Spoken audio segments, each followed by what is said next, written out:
Let's give Richard Dolan a big, big hand. Yes. Thank you. Thanks very much, Alan. I'm really glad to be here. I'm excited to be here. And some of you know about me. I've written about UFOs for a long time. But what some people don't realize is before I was interested in UFOs, my whole life I've been obsessed with politics, geopolitics. I got into the UFO phenomenon through politics. I've studied the UFO phenomenon politically more than anything else. I'm interested in all of it. If you heard my lecture this morning, I talked about a lot of different scientific theories about it. But it's been the politics that have driven me my whole life. And I've started looking seriously into doing an analysis of false flag operations a little over a year now. So I'm kind of deep into that, and that's my current book project, which is a history of false flag operations. And I often call it an analytical history of false flags, because what I don't want to do today, and what I don't want to do in my book is just like a list. This was a false flag. That I don't think was a false flag. This was a false flag. That's interesting, but that's not really what I want to do. I want to do more than that. So what I'm going to try to do with you today is explain this phenomenon, so that we can actually really understand what it is, why it occurs, why the United States is driving this phenomenon primarily, and also its key geopolitical allies, Britain, Israel, a number of others, driving the false flag phenomenon, but primarily the United States, and much more. Why I see false flags as part of a spectrum. It's a spectrum of propaganda, a spectrum of mind control. It's the most powerful part of that spectrum, but it's not the only part of the spectrum. So I want to try to put it in this context and historically to explain why it has evolved, how it's evolved, why it's actually not a truly ancient phenomenon, as some people have argued. I'll get into that. Why I think it's a distinctively modern phenomenon. And I want to talk about what I have come to call ideological false flags, which are ancient and also are contemporary, and much more. So I guess, in addition to writing about UFOs, I had another life. I don't really live that life much anymore, but during the 90s, I supported my family. I wrote professional resumes. And I'm still really good at that. You come into my office, I sit down with you, and I say, tell me about your life, and I'll make you look beautiful. And I've done this for thousands of people, thousands, of all walks of life. It's good for developing listening skills, I can say that. And also listening to people who are not always interesting, but you have to listen to them anyway. So in my office, I've got, a lot of books on the wall. Where am I going to put them? So they're in my office, and people, they see that I write about UFOs and conspiracies, and so I get tons of stories from people. But what I would get in talking with individuals about their lives is, because I watched, I'm in upstate New York, I'm in Rochester, where there's Eastman Kodak, and I watched Kodak just go up in smoke over the last 20 years. I watched the whole deindustrialization of that company, and which is really writ large across the Northeast. And what I found dealing with people's lives and careers is this sense of a loss of hope. And we see this economically. We see this in the kind of what I call the disemboweling of the middle class in this country. And I would say that a lot of people feel it. They're not all super educated. They're not all fanatics who are trying to figure out the world the way some of us here are. But they feel this loss of control that is all around them. And with it comes a loss of hope, a loss of confidence. And more than that, let's call it a confusion about the state of the world. That's easy. People who want to become informed of the world, they'll turn on CNN and become confused for the rest of their lives, because, as I'll get into, that's really the point of that whole thing. CNN is nothing more than a propaganda voice of the U.S. State Department and CIA. So they're confused. They don't really understand what's going on in the world, but they know something's really wrong. They don't know how to get out of it. And what I will suggest to you is that this is by design. Years ago, I was a little more naive about it, and I would say, well, the world's in a messed up way, but that's because human civilization is kind of complicated. People just are the way they are, and it's a messy world. And you know, the political leaders at the top, maybe some of them are corrupt and some of them are doing their best to fix things, and sort of the conventional way of looking at it. I don't believe that at all. I think that the confusion is by design. I think the sense of hopelessness is by design. And, well, yeah, there's going to be a lot more to come on this. So, but the question is, why is it by design? Well, the main reason why it's by design is what we're seeing in our world is a theft of the planet. You know, the wealthiest 60 people in the world now own as much wealth as the whole bottom half of humanity. The 60 wealthiest people in the world have as much combined wealth as the bottom half of the human race. Okay, it used to be 80, and that number is now 60. And then these are individuals, not just their personal wealth, it's the corporate wealth that many or most of them dominate. Corporations that they control. Who knows how this is. There have been a number of these studies of concentration of wealth, and every one of them looks bad. Every one of them shows that what is happening is it's theft. They want to own all of the water. They want to own all the genetically modified foods that they are intent on shoving down your throat for the rest of your life and through the lives of your children and grandchildren.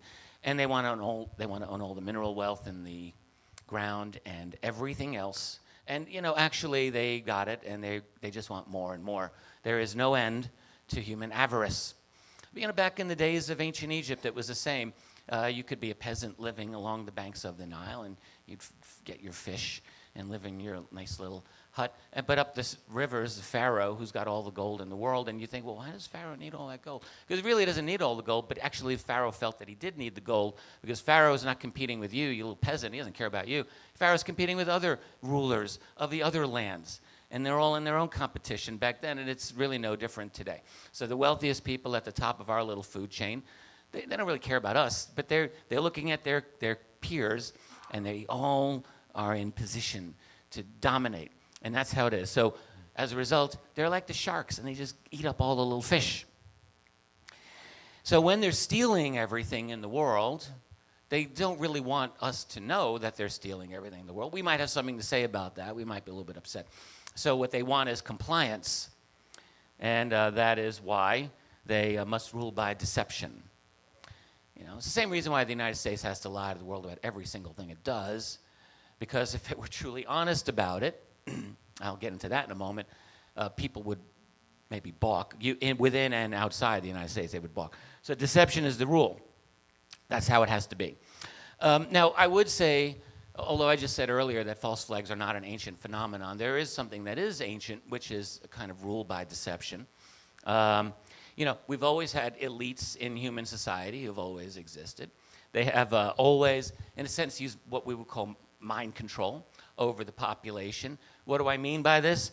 Well, there's ways of getting inside your head to make you obey. Probably the best example is religion. You know, you believe a certain thing. Religion and the state have, throughout most of our history, been kind of intertwined. It's only in the last couple of centuries that we've had this idea of separation of church and state. Throughout human history, religions have been used to induce behavioral conformity and ideological conformity in the population, always, just coincidentally, in the interests of those people who rule. Another example of this, I would say, would be nationalism. Another a form of mind control over us to bring us in as part of a larger collective, to believe certain things, to act in a certain way in the interests of those people who are really running the society. The idea of false problems being introduced, this is an old example. And this is what I call ideological false flag. A really good one would be the Inquisition. That's a great ideological false flag. So in 1487, a book known as the Malleus Maleficarum was published. It's a fascinating book. I'm sure many of you know about it. It's a guidebook on how to identify witches, how to prosecute and kill them. That's what that book is. And over the next century after its publication, about 1 million women, mostly, were executed in Europe for witchcraft. Burned, killed, however.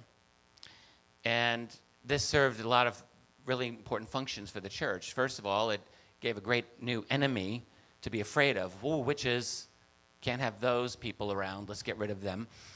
They're scary. And it allowed the church to be the savior, so entrenching its own power, at least until there was an inevitable backlash, but it worked really well for a long time. It also allowed the church to steal land from people.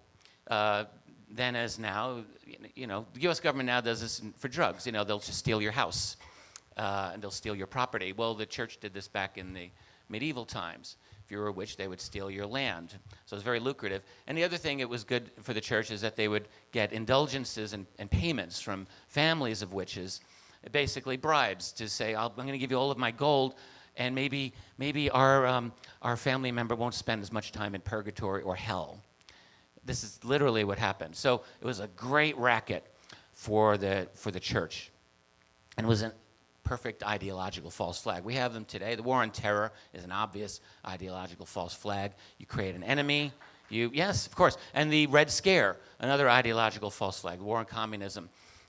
It's not that there are never enemies or adversaries, but what is important is that you whip up a kind of hysteria about this other group, of course, and you use that for control. So that's an ideological false flag, and that's an ancient phenomenon. That's gone on. Why don't we talk a little bit about false flags as part of a spectrum? It's part of a propaganda spectrum, part of a mind control spectrum. So as I said earlier, it's not the only thing that's used to get inside our heads. It's a powerful weapon, but I would like to take a minute to just step back and see it in a bigger picture. So I'm trying to work this through myself. I haven't really seen any examples of anyone writing this out. But when I look at levels of mind control, I look at level 1, which I simply call cultural values. And, incorporating cultural values is not the worst thing in the world. You go to, in your elementary school, you pledge allegiance with your hand over your heart, and that makes you a good citizen. And I'm not saying that's a bad thing, but it does one thing. It does create a kind of initial mindset of conformity and obedience to your country, right? Kind of proto-nationalism's going on there. And so it sets the stage for greater levels of control over you. The second level of control is a little bit nastier, and we're all familiar with this. I call it cultural distractions. Let's talk about the Kardashians, and Caitlyn Jenner, and Dancing with the Stars, and Monday Night Football, and any other kind of entertainment you can think of. All of this we're bombarded with every day, every single day. And the point of this, they can say what they want. Oh, the people are interested in this, but I don't believe it. I think we're not like robots. We're human beings. We have reactions, and we can be manipulated. And those individuals running this understand that very well, so they play to our weaknesses. But the fact is that what these cultural distractions do is they're saying, look over this shiny little thing here. Don't look over here. Don't look over the theft of your planet. Don't look over at the erosion of every liberty that we once cherished. No, look at this. Look at Kim Kardashian's butt. That's what they're telling us to do. And that is an intense cultural distraction, and it's more pervasive. I think it's more pervasive now than it has ever been in our history. I cannot imagine. Go back 50 years, 80 years, 100 years. I don't think so. I think it's utterly intense now. We're bombarded every single day with this stuff. So those two things account for a lot of control right there. But then the next level is what I would call news, media control, censorship, spin, lies. I should write lies in there. Lies are underrated. They're very, very important. And but this is for the people who, again, want to feel like they're being educated. They want to understand about the world, and they'll turn on their TV and watch CNN and become hopelessly confused forever. Because if you watch CNN, you realize there's never proper context. There is repetition of lies constantly on CNN and on MSNBC and on Fox News and on NPR. I love how 20, 30 years ago, I used to listen to NPR. I thought, well, I'm very educated. I'll listen to NPR. Those people speak very educated. They don't talk like the idiots on Fox. Well, it's all part of, Noam Chomsky talked about this very, very well years ago. There's a permissible spectrum of discourse. Fox serves part of function, and so does National Public Radio. For many years, the person who ran NPR's news was a former head of Radio Free Europe and Radio Liberty. These are all CIA-affiliated organizations. NPR is just as involved in the corporate domination over the world as Fox is. There's really no difference there. But the point, and then there's CNN. I love to talk about CNN. When you fly any airport gate, virtually any airport gate that you go to, I would say 95% of them in this entire country, there's a TV on and it's CNN. You've seen this. So what is the reason for this? Is it like every airport manager, just out of coincidence, says, wow, I totally love CNN. I want to inform the American public. I don't think so. So CNN is owned by Time Warner. They obviously got a very nice deal with the airports. And why? Airports are always one level higher in the Homeland Security color alert system, so constant. And CNN serves a perfect purpose for propaganda. And I would say, truthfully, like cultural values, cultural distractions, and news media control and spin, that accounts for probably, I'm going to guess here, maybe 95% of all the mind control that is necessary over the population. I think that does a very good job at keeping the public corralled. But it doesn't accomplish a full amount, so there's stronger medicine that has to be necessary. By the way, I'm jumping way ahead of you. So this is a nice picture of the Kardashians and the cultural values and distractions. So let me just jump ahead here. This is what I want. This is the lapdog media. So the lies and spin are necessary. I was just thinking about this recently. Like, why is it that Americans hate politics? A lot of them hate politics. Not every, but a lot of people do hate politics. And I believe the answer is because the politics as it is presented to us through the news media is truly distracting. It is confusing. It's filled with a lot of bad invective, bad karma, and just it's negative. And a lot of people would say, well, I don't want all this negativity in my life, and I understand that. But again, I would say it's by design, and it is absolutely the case. This is why the lies are necessary. This is why people are confused, because when you watch this mainstream news media, they have to lie to you. They are part of a hierarchical control system. This is go back to the 1940s and 50s, things like Operation Mockingbird, in which it came out that the CIA had very close relationships with mainstream news media, paid journalists, all of that. It's gone so far beyond Mockingbird today, it's not even close. We have the Pentagon spending billions of dollars every year managing their social media, including the creation of trolls under the news articles that you read. They're called sock puppets, and you would be a Pentagon employee. This literally goes on right now. That would be in charge with X number of profiles that litter the comment sections below news articles. We've all seen this. Obnoxious people basically insulting or trying to persuade in an obnoxious kind of way. Well, not all of them are, 35-year-old guys with bearded necks living in their mom's basement. Some of them are paid employees by the Pentagon, and they take on these roles. The point of this news media is to confuse. And again, this is all introduction. I hope to tie this all together. So that's the news media. But beyond that, beyond the 95%, there are times when our government, and a few other governments, but our government needs stronger medicine to get its way, internationally as well as domestically. So now we're moving away from media control into actual intelligence community operations, covert ops. Covert op can include a lot of different things. It can include regime change, like what just happened in Brazil, right before our eyes, this soft coup of Brazil. Provocations and false flags are all part of this. They include what we call military psychological operations, PSYOPs, which the military doesn't use that phrase anymore. They now call it military information support operations. Perfect. Perfect, bland, meaningless phrase, MISO. I like my miso soup, but I don't think I like the miso that the military is offering. But that's a psychological operation.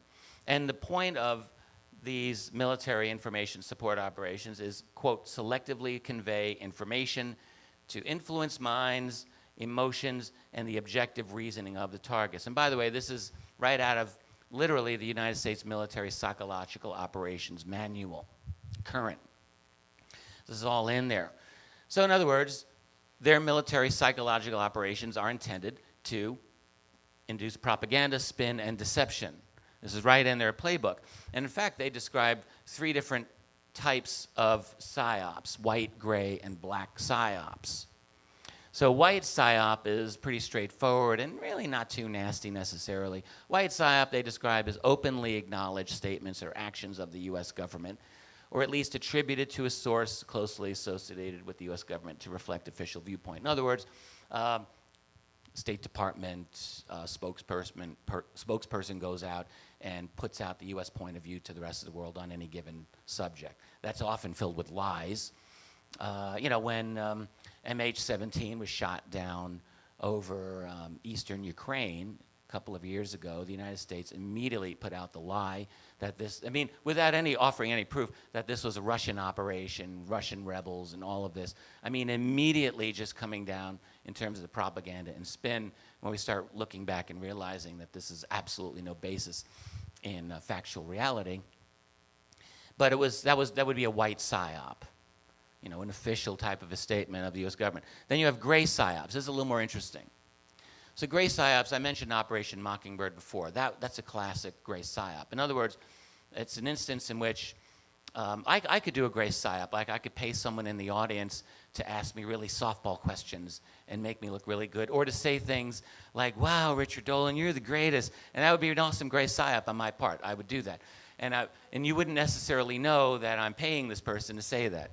So a gray psyop in our world would be when the U.S. military, U.S. intelligence community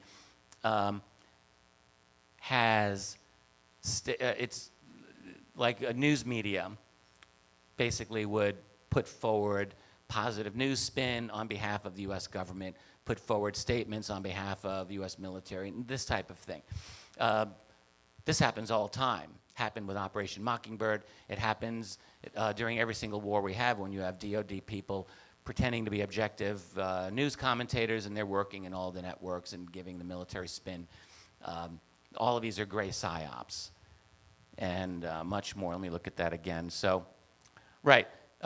In this statement of the book, the psychological psyops manual, the source is deliberately ambiguous, they say. The true source is always the U.S. government, but this fact is not revealed to the target audience. That's the rest of the world, like Operation Mockingbird. Then there's black psyops, which are false flags. I'm going to read you the definition. So this is according to the U.S. Army Psychological Operations Manual. Black psyops are activities emanating from the U.S. government which, quote, appears to emanate from a source usually hostile in nature. That would be a foreign government, another political party, a group, an organization, or a person hostile in nature. So they do something and they blame it on somebody else. So that is a false flag. And then it goes on and says the connection to the U.S. government would be hidden, and the U.S. government would deny responsibility. So when we talk about false flags, blowing up buildings, killing people, blaming it on other parties like terrorists these days, that is a false flag, and that is in the United States Army's Psychological Operations Manual. That's part of what they do. Now, one interesting thing about that is they go on to state that this is actually not a formal function of the military, but these are done by the U.S. intelligence agencies, whether military intelligence or central intelligence or the like. So it's not a formal military function. So it's an intel operation, but it's right in there. So I just think if you're ever at a cocktail party or a situation where you're arguing with your uncle who's, that thinks this is all nonsense or whatever, you can say, hey, look, it's in the playbook. U.S. Psychological Operations Manual has false flags right in there. But there are other types of covert ops that are kind of, sort of, a little bit like false flags. Some of them will include false flags, but they're not necessarily the same. And I just want to spend a minute or two talking about them, because they are equally big part of our world and are important for everyone to understand. So I'll talk about the color revolution protocols. Color revolution's a phrase that's been around for the last about 15 years or so, 13 years. So after the end of the Soviet Union in 1991-92, the formerly Eastern Bloc nations and also many of the former Soviet republics after the 1990s began to have people's revolutions.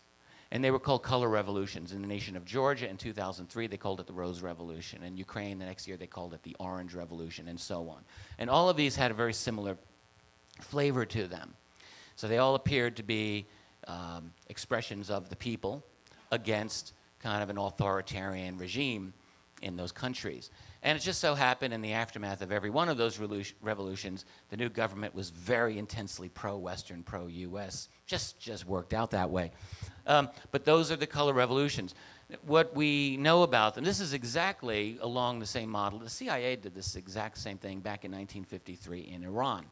Some of you know about this, and I'll just give you the quick story. So in 1953, Iran had a prime minister named Mossadegh who had the gall to nationalize the Iranian oil fields, which had been owned and dominated by Britain and to a lesser extent the US. And the Western government said, oh, no, you didn't. And they set up a CIA operation in Iran led by Kermit Roosevelt, grandson of Teddy Roosevelt. And they created, spent a lot of money, paid off people, started these crowds, did false flags, bombing, shootings, killing people, attributing them to communists in 1953. So there were false flags involved in that. And they ran Mossadegh out of office. And they brought the Shah into power, who was extremely Western, corporate-friendly, of course, and the plunder of Iran could continue just the way it had in the old days, and everyone was happy, well, except for maybe the people who lost out on that. But that wasn't called a color revolution, but it was the exact same type of thing. So in other words, this is ruled by deception. What we know about color revolutions today is that they are often funded through non-governmental organizations, NGOs, which predominantly are dominated by US intelligence, CIA, or a lot of money. George Soros is a very, very big promoter of a lot of these NGOs that destabilize entire nations. The Koch brothers were involved in promoting the destabilization of Brazil just recently. So they can be supported by intelligence community operations using millions and sometimes billions of dollars. In the case of Ukraine in 2014, they spent billions of dollars to destabilize that country, and they've sent it into a very, very smoking, heaping financial ruin as a result. They've also brought Monsanto into Ukraine, probably the best agricultural land in the world, the black soil of Ukraine. They don't need any help to grow beautiful food, but Monsanto got this is one of the first things that happened after the illegal coup in Ukraine. Thanks, Obama. Thanks, John Kerry. Okay, I'll come back to all that. So, but a lot of these NGOs are supported by US Intel. They're dedicated to regime change. I did some research on one. There's others. One is called Avaz, which is known as The Voice in a number of languages. Avaz was great at destabilizing and toppling the government of Libya back in 2011. They're really good at that. They were gleeful. The evil Gaddafi carpet bombing his population. That, by the way, is a lie. I looked into this. It's a total lie. And Syria, of course, they're very much interested in destabilizing and destroying Syria. Just in the case of Libya, I just want to point this out. This is not false flag, but it's interesting. President Obama used the so-called carpet bombing by Gaddafi of his citizens as the pretext for supposedly getting NATO to institute a no-fly over Syria, and that was the key thing of taking that government out. Go and look for evidence of the carpet bombing of Syria in 2011, and you will not find it.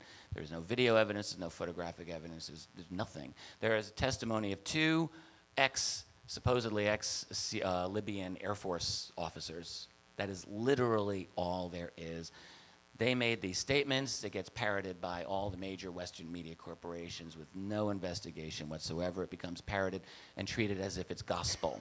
This is just how it works. Now, that's a lie. It's not a false flag, and is part of our world. And what happened? The United States destroyed, I mean truly destroyed, the wealthiest nation in Africa, which had more democracy, by the way, than we have in this country. More. You want to know why? Yes, they had a strong man at the top, but they also had 2,000 citizen councils. And by the way, it was a secular country. Women could wear whatever they wanted. Men and women had health care. They had free education. Not a bad place. Not a bad place. But they demonized this man. I'll get into those reasons very shortly. So that's Savaz. They're an NGO. So all of this is, again, behind the scenes, ruled by deception, really. All right, Brazil. So the current soft coup in Brazil. Let me talk a little bit about that. We're inching closer toward false flags, but this is distinguished from it. So in the case of Brazil, if you're not familiar, I'll just boil it down real quickly. Brazil's recent president, and really the legitimate president, a woman named Dilma Rousseff, has been impeached, and she's now currently out of power. Dilma Rousseff is kind of a left-leaning, socialistic kind of president. What she really is actually a great nationalist for her country. And she, when she came into power, removed a lot of the IMF-dominated, U.S. Wall Street-dominated financial people in Brazil, very much to the displeasure of the United States, obviously. Became very close with Russia. Brazil's part of the BRICS alliance, of course. They started up a competitor bank to the IMF. This is all very serious stuff. So what happened is, in the last 2 years, Brazil's had a big scandal, particularly since the price of oil has collapsed after John Kerry arranged for this with Saudi Arabia in 2014. No one even talks about this. The price of oil collapsed, Brazil's economy goes in the little hole, and then this scandal comes out dealing with Brazil's oil company known as Petrobras. And Brazil's always been corrupt. That's been no secret. Dilma did not create the corruption. There was a little judge in the southern part of the country of Brazil who got this massive cache of documents and implications of financial details. How did this guy get all of this stuff? And for the last 2 years, they've been working this, and they've now been able to take this government out. You basically have a right-wing coup that is now privatizing the whole country. Well, no one is really going to know this for sure, but I would say the best inside money is on the NSA actually doing that leak. How do we know this? We know through the Edward Snowden leaks that NSA has dominated Brazil electronically for years, that they had Dilma Rousseff's cell phone monitored for years. They had all of her emails monitored for years. All of her ministers' cell phones and emails monitored. All of Petrobras's information and data has been monitored by NSA for years. They are one of the, possibly the only organization in the world that would have the ability to do such a data dump to some conservative judge in the middle of nowhere in Brazil. So, and on top of that, they're calling this now a Wall Street coup because the new interim government has replaced all of the old financial managers of Brazil with pro-IMF, pro-Western individuals, typically of dual citizenship, Brazil-American and Brazil-Israeli. And those are the people who are now running Brazil's economy as of the last couple of weeks. This is how it goes. You'll never hear any of this in the Western media, of course, but it's there. So, and actually all of that is very much in line with the thesis and information from John Perkins in his classic book, Confessions of an Economic Hitman, where he talks about the NSA and Wall Street working together to do exactly this, undermine regimes, take them over so that we can just siphon all the money out of them. And that's what's happening to Brazil. But these are covert ops, not quite false flags, but they could include false flags as part of them. So again, I'm just mentioning this so that we can have a little bit of clarity as to what's going on. Provocations, these are false flags, I would say. In many cases, Occupy movement had them. There's a number of these that have been absolutely found out in many other nations. In Ukraine, in the coup in Ukraine in 2014. There were snipers that were being blamed on the Ukrainian government at the time. They were actually the US-funded opposition, killing people in the streets. In Canada, there have been a number of these anti-globalization demonstrations. They're all over the world. Everyone's opposed to globalization, and their demonstrations, and what you find are very suspicious individuals. Some of them are captured, they are caught, and they are often local police or state police or intelligence going in to incite. This is an old story. The United States did this for years with the COINTELPRO operations run by the FBI, where they would infiltrate the Black Panthers or Students for a Democratic Society, generally organizations working for positive social change. You put your agents provocateurs in there, and you have them incite violence to destabilize the organization, make them lose credibility, and justify reaction against them. This is an old game. It's an old game. And so these provocations are happening everywhere. Oh yeah, I mentioned Iraq and Syria. After the US invasion of Iraq in '03, which, oh, by the way, destroyed that entire nation into a smoking, heaping ruin. US and British SAS, actually a number of these cases were British, this will be in my forthcoming book, were discovered doing exactly what I was just described in Iraq, posing as Islamic terrorists and engaging in wholesale violence.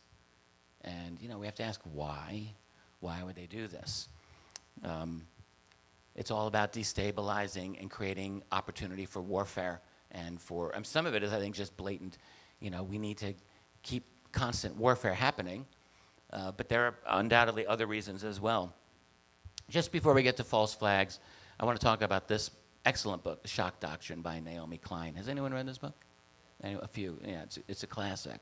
And what she does is, this is a really great, brilliant insight that I think she came up with. So she was familiar with we've all heard the US military phrase of shock and awe, right? Which, by the way, just take a step back and think about that phrase. US military says, we're going to shock and awe you. We're going to pound the shit out of you and beat all the will out of you so that you're just a quivering little mass of reactive mass. And we're going to, that's really what the doctrine is overwhelming brute force. This is what we've become, right? So anyway, shock and awe. So Naomi Klein's thinking about this, and she has an insight. And the insight is, that's not just how the U.S. military dominates nations abroad. It's how we rule at home, through trauma.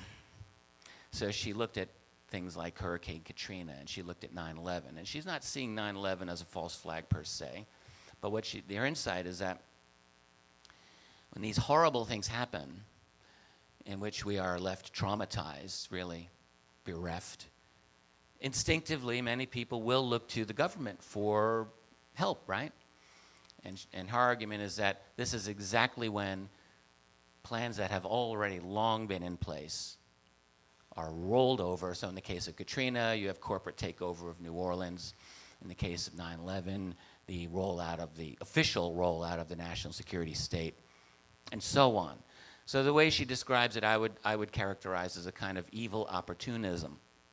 You know, so when something happens like that, then they pull out all the stops and go, boom, we'll protect you. We'll involve taking away some of your rights, et cetera, and this is how it works. It's ruled by trauma. So now I agree with that totally, and I would go one step further at times. Oh yes, well let me just mention, so this is a key thing here. The result is that we're dominated by fear, anxiety, and helplessness. This is very important.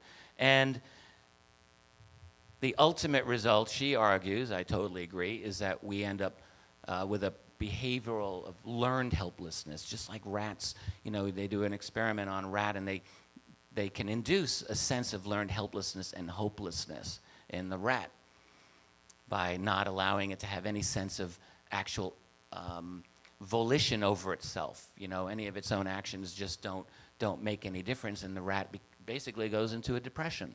And it's the same with people. When we lose that sense of autonomy in ourselves, we develop that helplessness. You know, I saw this, on a personal level in the case of my dear dad. He's still alive, and I love my dad. My dad was a very active New York City cop, tough guy. Nickname was Mad Dog back in the day. He was kind of a big version of Frank Serpico, if you saw the Serpico movie. Shaggy hair, and he would go in and deal with gangs. He had contracts out in his life. And I'm the son of this guy. He taught me a lot. He really did teach me a lot. But what I saw is that after 9/11, something got taken out of him, as it got taken out of many, many people. And it's tragic, it's heartbreaking, and you just see what was once this vibrant kind of belief that I could do anything, to this sense of now, I mean, I talk with my dad and I love him, but he's like, they're all bastards. I can't believe in anything anymore. And he doesn't have any hope. He doesn't care. He's just given up on it. And I think this has happened with a lot of people, and I believe that is absolutely by design. It is a key strategy toward global control. You've got to have people feeling helpless if you want to dominate them. So now we'll go into false flags, finally. With all of that kind of buildup, the false flag is really the ultimate weapon against you and against me. When I think about it, I cannot imagine a mind job on us that is more powerful than a real false flag. Also, I can't imagine much that's more risky. I mean, imagine trying to organize a false flag with the idea of we better not get caught. If you get caught doing a false flag, you have to think that's a serious liability. So it's not something that just can be done, at a whim, unless you are confident that you can get away with it. Now, I've said that this is not an ancient phenomenon, and I just want to talk about why for a moment. When I started doing this research a little over a year ago, I was inclined to accept the claim. I saw this on a lot of websites that said false flags are an ancient thing. They go back throughout our history. And I didn't really have a problem with that until I started looking into it. One of the examples often given is the burning of Rome, that Nero would have burned Rome down, blamed it on the Christians, and used that to justify building an immense palace, which he did in the center of Rome. Okay, that's a possibility. I've looked into this, and I don't believe that it's likely a false flag, and I don't need to go into the details why. There are a number of historians at the time who wrote about this in detail. Suffice to say that it's a possibility, I suppose, that he might have done it. I think it's more likely that he didn't. But even if Nero did burn Rome and blame it on he did blame it on the Christians, so we'll say that. Did he have the fire started? He did, so he did lie. He blamed it on the Christians and said, we got to get these people out of here. So that much is true. But whether he started or not is another question. But the point is that this is real false flags, I think, are not part of ancient culture for several reasons.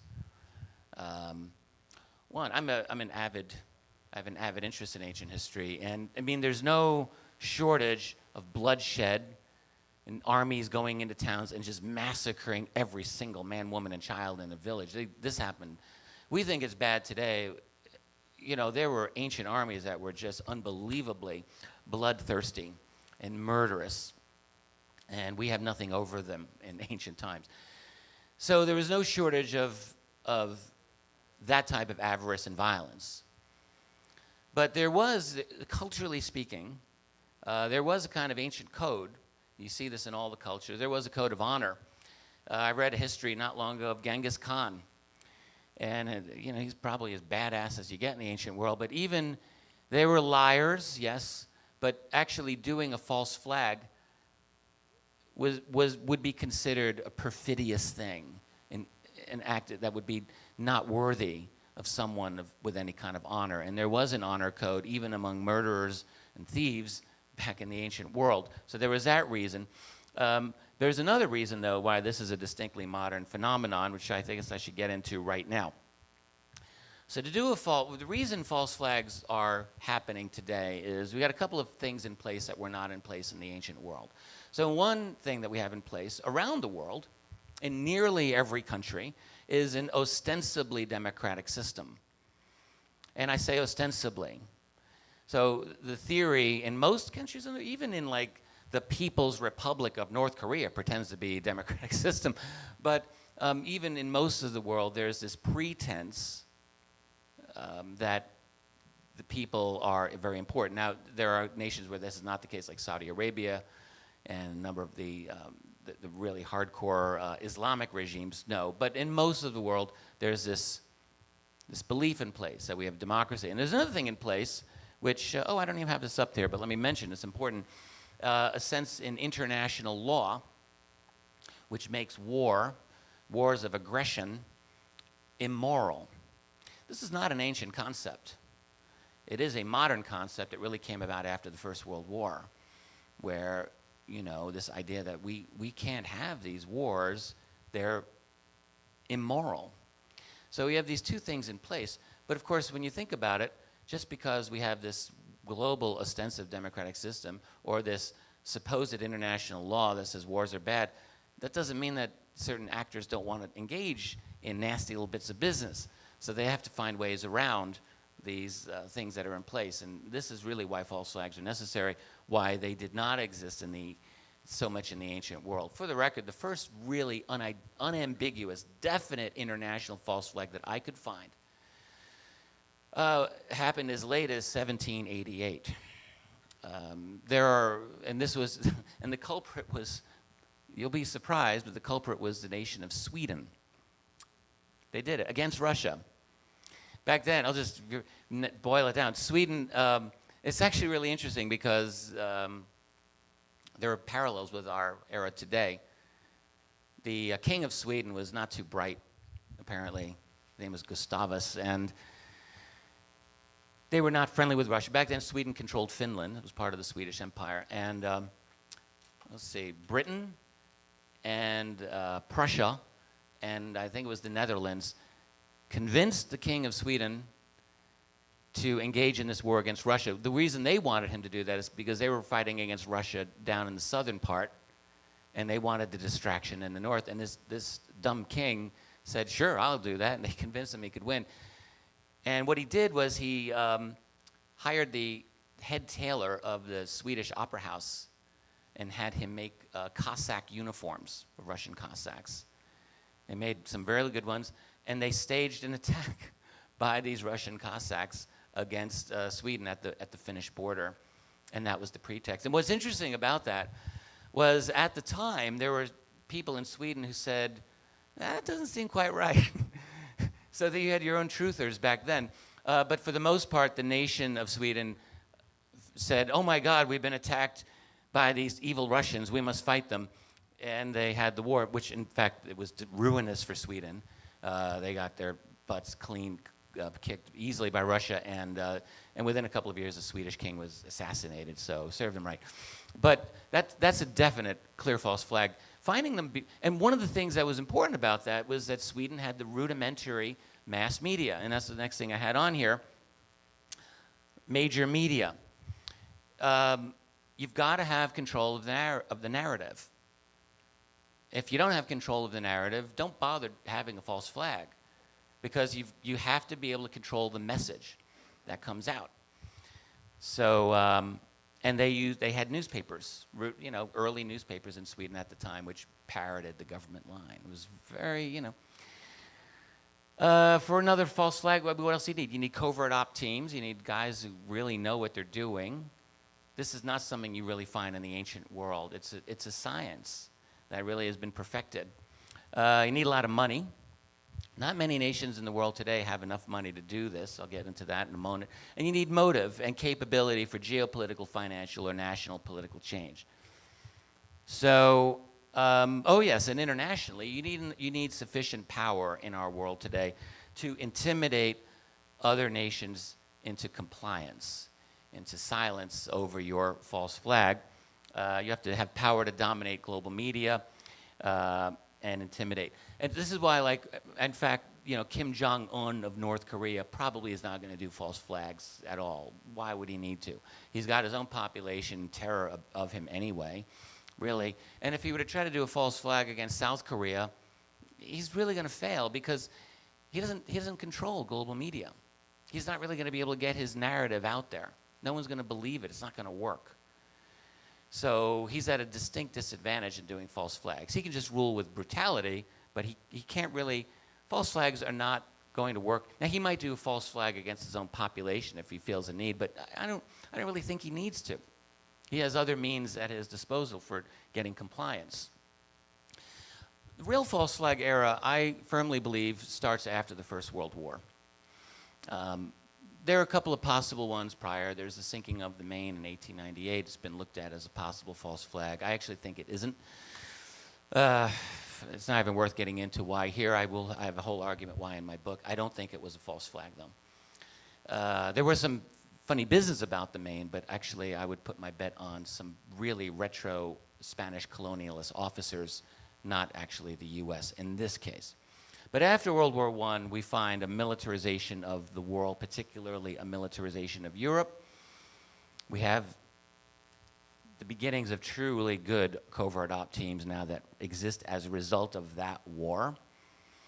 And we have several nations, Japan, Germany, Soviet Union primarily, that had very sophisticated militaries, very sophisticated intelligence communities for their time, and relatively total control over their mainstream media of the time. All of those ingredients were in place for them to engage in some serious false flags. That's the Reichstag, of course, burning. That's Germany's 9/11. By the way, just as an aside, I will have to say that studying false flags is a little trickier than studying UFOs. Go figure, but it turned out to be true. And the reason I could study UFO documents that are confirmed, that are out there, and there's no argument about them. A good false flag is a tough one to prove. Case in point, the Reichstag fire. I mean, to this day, this has been 83 years now, and there is still debate. Did the Nazis do this or not? And if you go to professional German historians, you get arguments. I would say a majority will say that it was probably a false flag, but there are a large number of professional historians who are doubtful even now. And the reason is that they did a very good job in doing the operation. There's a strong reason to believe it was, but the fact is they were good enough to make it a little bit of, uncertainty there. That's what a good false flag will do. And that's 80 plus years ago. Japan did some very nasty ones as early as 1931 against Manchuria. They blew up railroads that Japan owned, and they blew up their own railroads and blamed it on the Chinese in Manchuria, and that was their justification for invading Manchuria in 1931. Soviet Union did false flags, let's call it assassination of General Sergei Kirov, who was a very, very well-loved figure in the Soviet military at that time, and a competitor to Stalin for the kind of top position in Soviet Union. Stalin had him assassinated, blamed on other groups, and used that to justify a nasty series of purges. Japan had a bunch of others. Germany invaded Poland in 1939, probably the most classic 20th century false flag internationally would be the invasion of Poland. If you don't know what happened, I'll just say a bunch of people rotting in German political prisons at the time. The SS took them out, dressed them in Polish military uniforms, killed them all, and posed them at a German radio station at the border with Poland. One of the SS guys went on the radio and said, "Poles of Germany, unite against the fascist menace of Hitler," things like that. And used this then to say, oh my goodness, Poland has invaded us. I don't think this went over very persuasively to the rest of the world, but it was sufficient for the German people. Most people within nations, they really have a hard time conceiving that their own government would lie to them on such a monumental scale, right? The big lie. And it worked.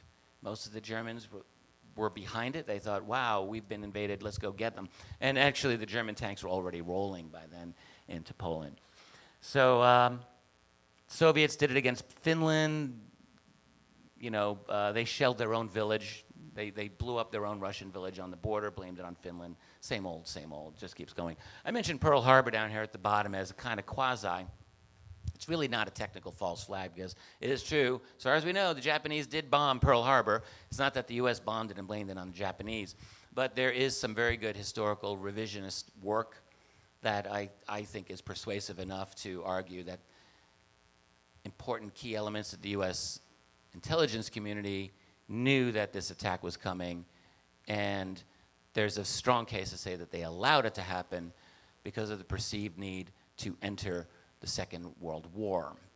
And one could say this might be justified in the context of the time or not. That's a secondary issue. But I would say that if Americans in 1941 had any inkling that there was this level of complicity, there would have been a lot of heads rolling. undoubtedly. So anyway, all of those are, pre-Cold War, and they're all international incidents. What you find is once we get to the Cold War, false flags really become different. They become domestic as much or even more than international. It's a transformation of the phenomenon. There are international false flags, but the dominant ones, you have Operation Gladio, for example, which is a U.S. NATO-dominated operation. If you don't know about Gladio, so this was one of the nastiest little bits of business of the Cold War. We know about Gladio in Italy. Got found out. A lot of the Gladio operatives are in prison. And they would blow up train stations, killing hundreds of people, blaming them on the communists. The whole idea of Gladio is that, do I have in the next? Yeah, I do. I'll just jump ahead. This man, Vincenzo Vinciguerra, was a Gladio operative serving life in prison. And the way Gladio started was, at the end of the Second World War, there was this fear that some of the Western intelligence had. And Western intelligence has a long history of getting everything wrong.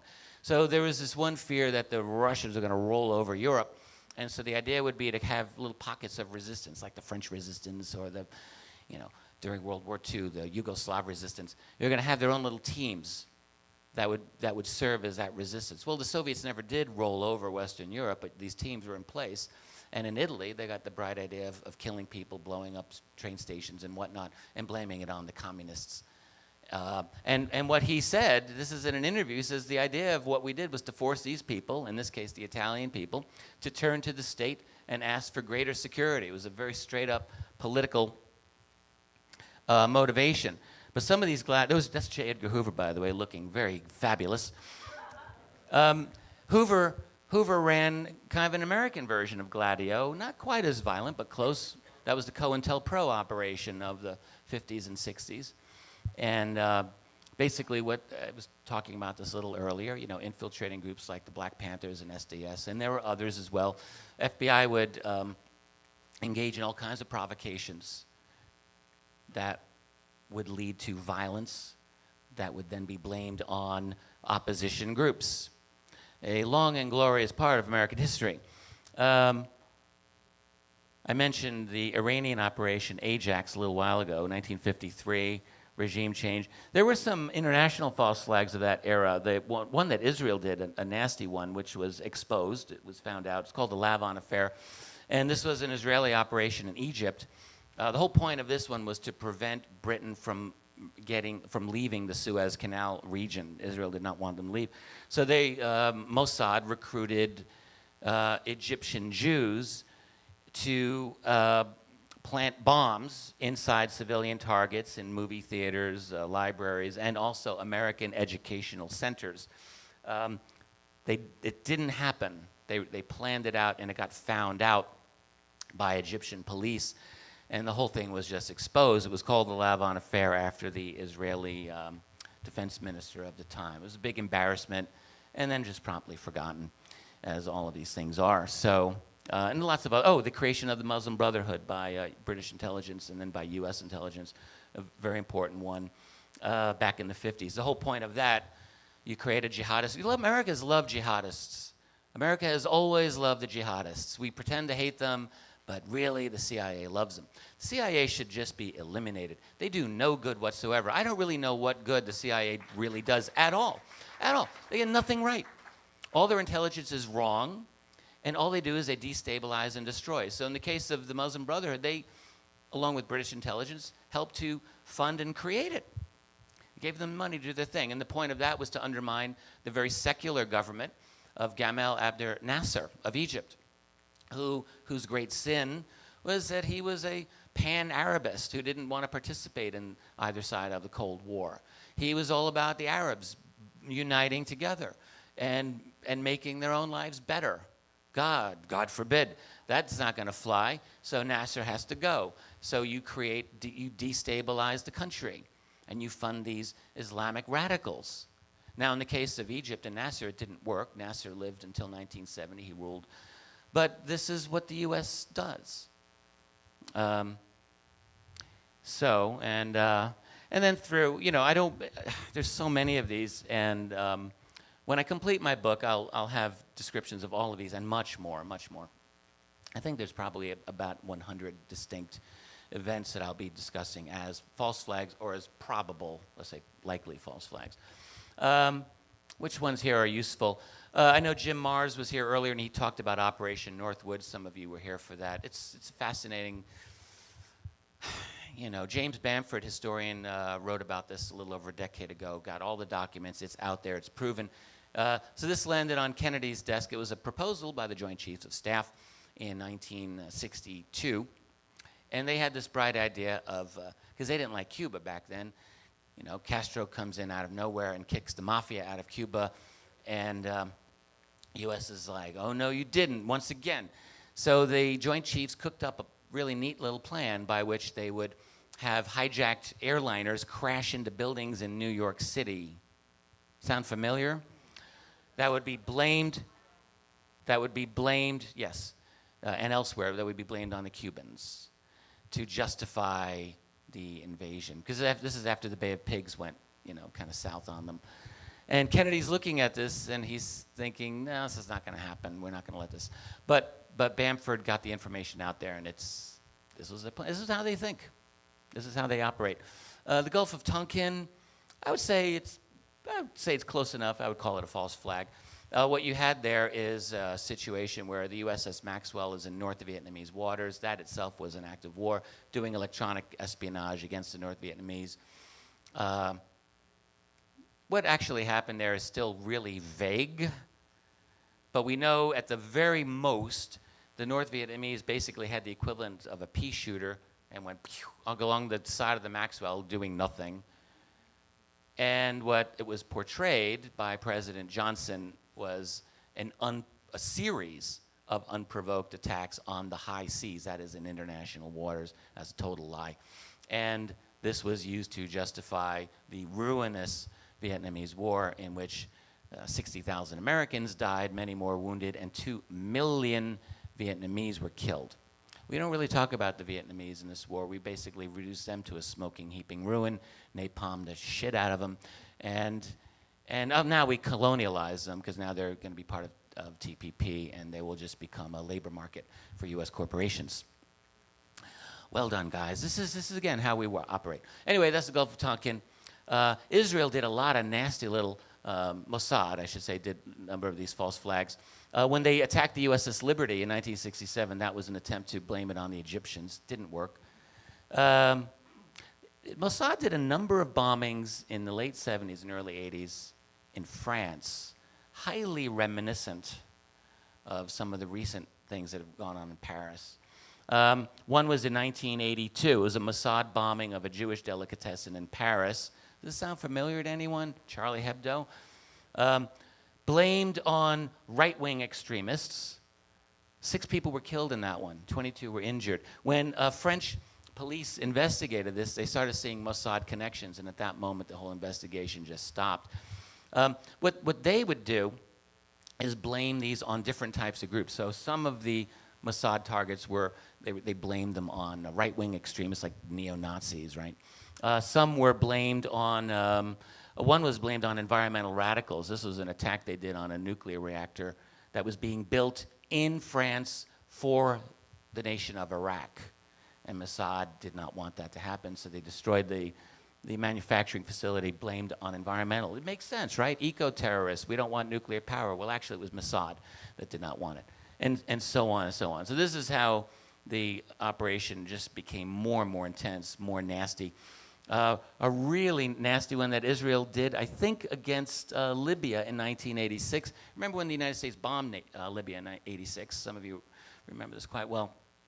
Ronald Reagan went on the air and said, we have received intelligence, in part from our Israeli allies, he said, of Colonel Gaddafi's government planning with terrorists worldwide to engage in terrorist acts, including the recent bombing of a Berlin discotheque a couple of, I think, months earlier, in which a couple of American servicemen were killed, along with a lot of Berliners. Like a lot of these events, it is not possible to prove with certainty, But I will say a great deal of very good investigative journalism has gone into that, which has strongly implicated Mossad in the bombing of the Berlin discotheque. And what is really interesting is that they appear to have sent a nice covert op team into Libya. And what they did was this took several months to do. They rented an apartment building, had it nice and secure. They had access to Libyan encrypted diplomatic codes. And what they ended up doing was sending this signal out that they knew would be intercepted by US intelligence that really set up the Libyan government saying, yeah, we're going to engage in terrorism. All these messages supposedly to Libyan embassies around the world. I mean, what nation would actually even do this? But this was blamed on Libya at the time. You know, Gaddafi's so evil, he's sending instructions to Libyan embassies around the world to engage in terrorism. But it was a setup, total setup. And that resulted in the US bombing of Libya back then, which killed members of Gaddafi's family. It didn't kill him, but, you know. And on and on and on. The invasion of Panama in 1989 was known as Operation Just Cause.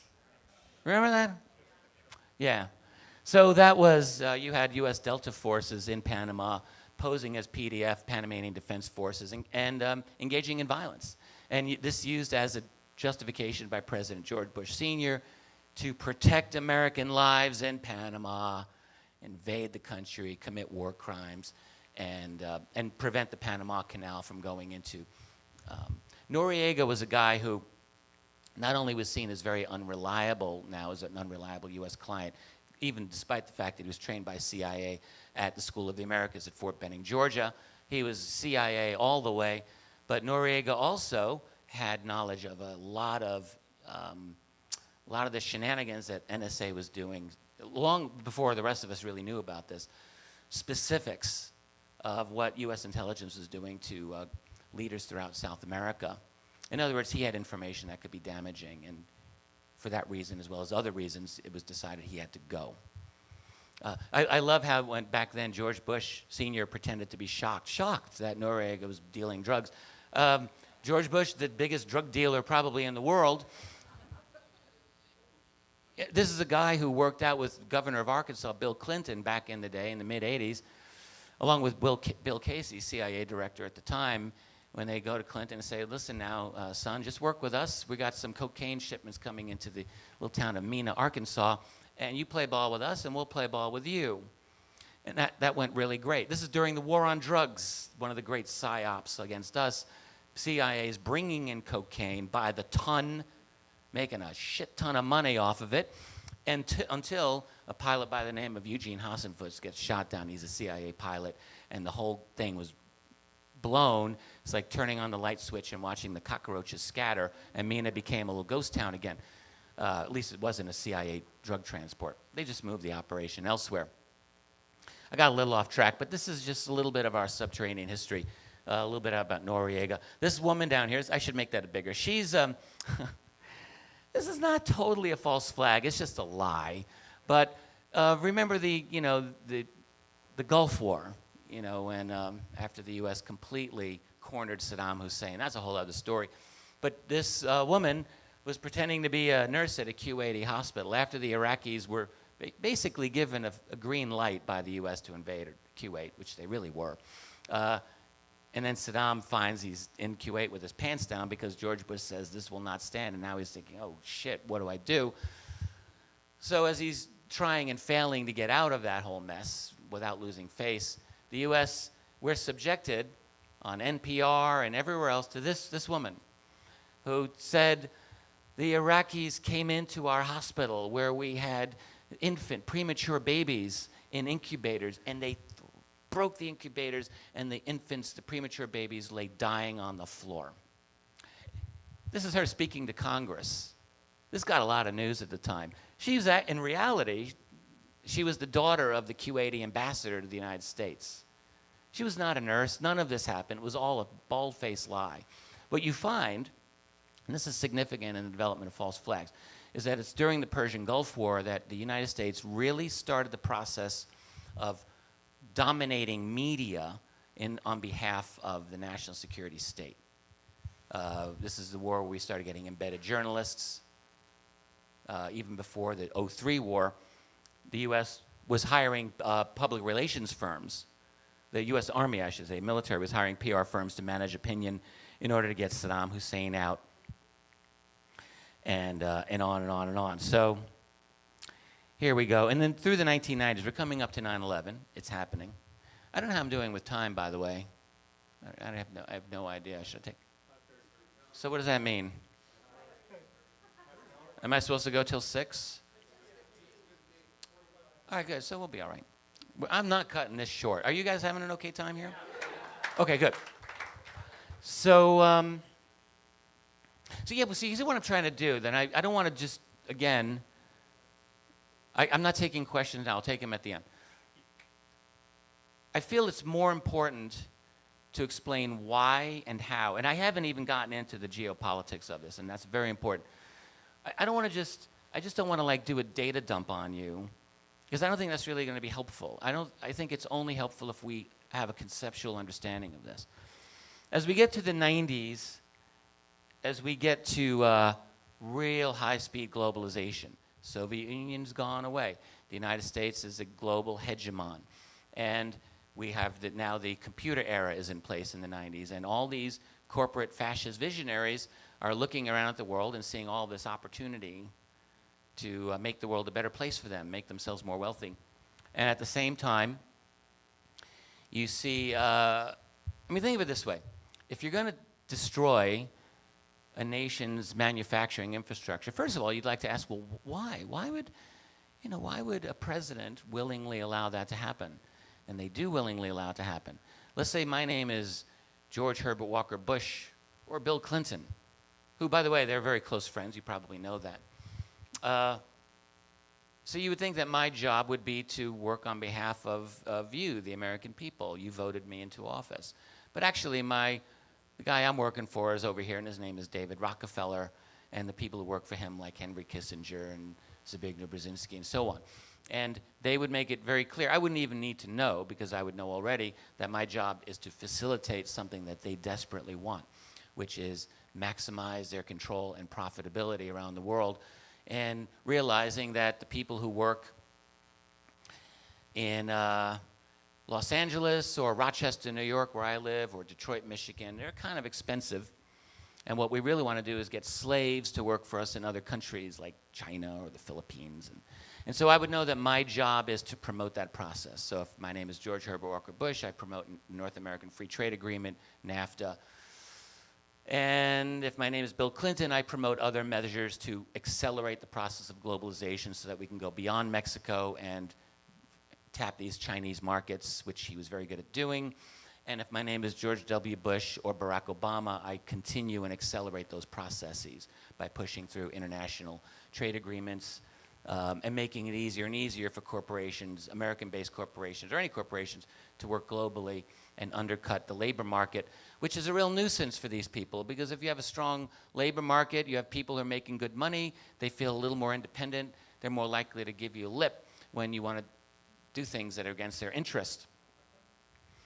I look at some of these 1990 events. I'm in the process of really digging into them, like the 1993 World Trade Center bombing, the Oklahoma City bombing. I just spoke at in New York City not long ago at the Left Forum. It's really interesting. I'm glad I went there.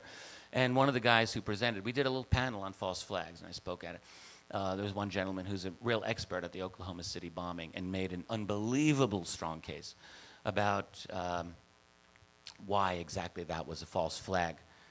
And I think he made it open and shut case. When you do an analysis of the explosions and everything else around that, I don't feel a need to go into the details here right now, but absolutely I think it was.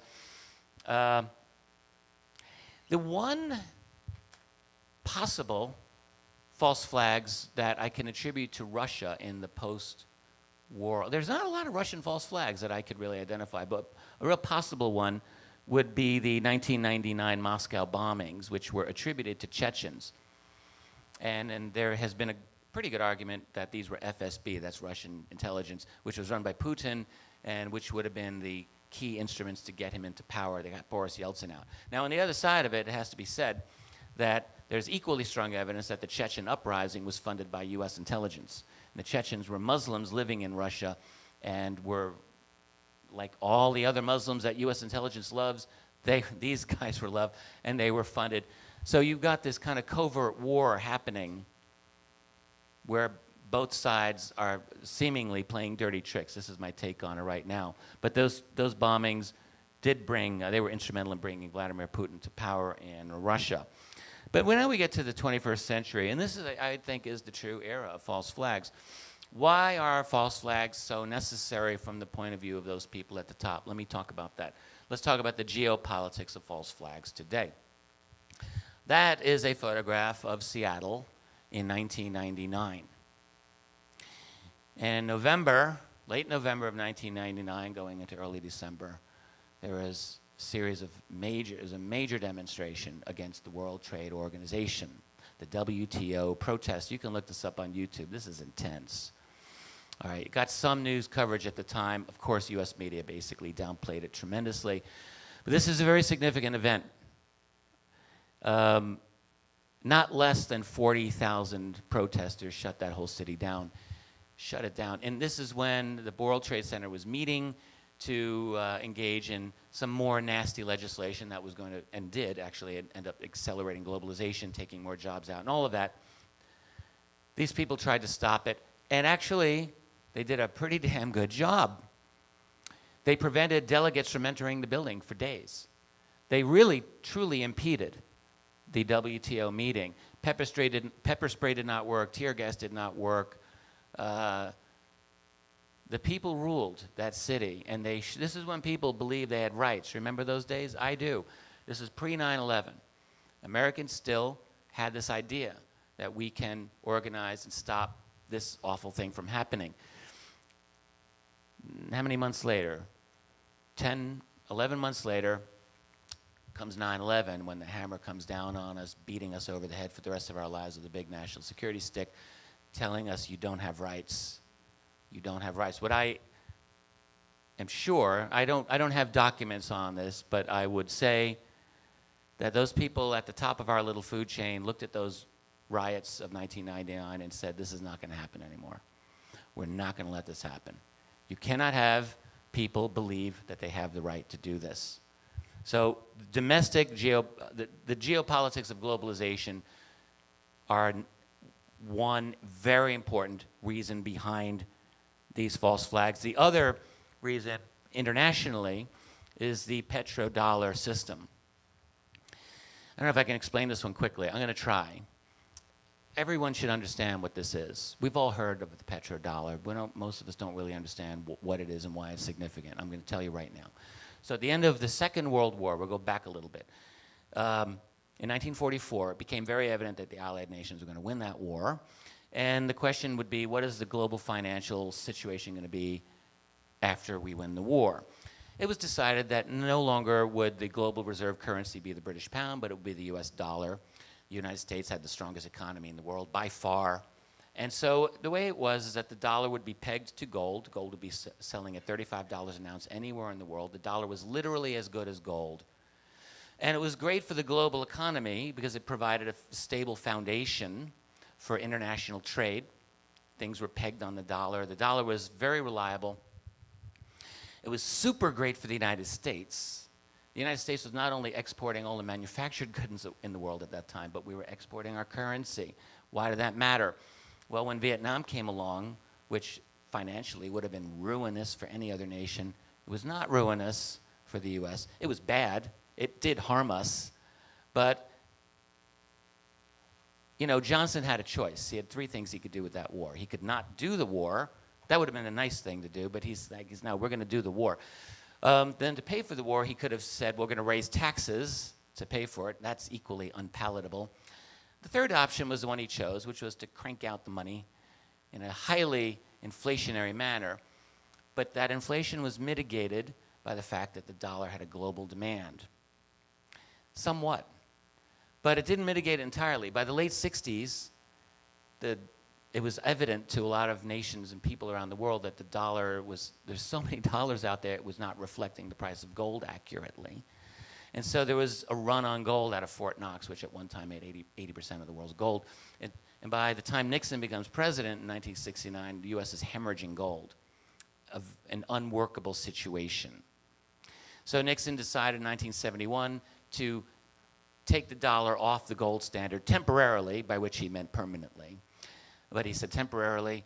And so what that meant is the dollar became a free-floating currency like every other currency in the world. That solved the gold hemorrhaging, but it did not solve another problem, which was that all of these dollars now around the world, and there was no intrinsic reason for nations to hold dollars anymore. And they could easily come back. You could have a serious hyperinflation or other economic problems.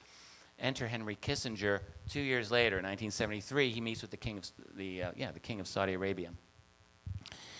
And he basically plays let's make a deal. He says, we will support your evil tyrannical regime that enslaves women and oppresses all kinds of minorities and is basically the worst government in the world, but we will support you on one condition, and what we want from you is that you sell all of your oil only accepting dollars. That's the petrodollar. And they got all of the OPEC nations on board within a year or two, so all of the Gulf states were selling their oil in dollars, which they do to this day.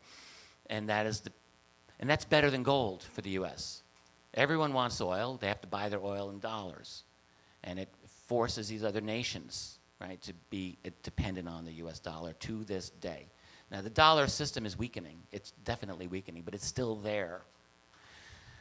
So what the petrodollar means is that it requires U.S. domination over physical control as much as possible over these oil-producing regions, especially in the Middle East, which is why from the mid-'70s onward, you see the U.S. dominating the Middle East. U.S. didn't really have a lot to do in the Middle East prior. I mean, some, yes, but from the mid-'70s onward, it becomes intense, and it's never stopped. So you have to control oil and natural gas fields, control the energy, physically control them. You have to make sure nations stay in line. When they are not in line, the leaders of those nations have to be demonized. Saddam Hussein, this is great. In the year 2000, Saddam is still smarting over the Persian Gulf War, and there's a little nation whispering in his ear. That nation is France, and it says, hey, monsieur, you do not have to sell your oil in dollars. There's a new currency called the euro. And Saddam Hussein began selling his oil in euros.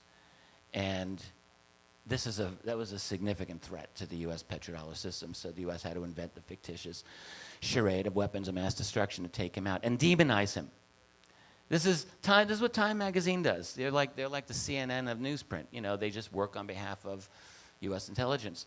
Gaddafi, taking him down, particularly when he was threatening to undermine the dollar system by introducing a gold-based dinar. That would have been a very, very significant threat to the U.S. dollar, and Gaddafi had to go, and they did take him down. Vladimir Putin. Putin's great crime is that he's a classical Russian nationalist. It's not really an expansionist that I can see.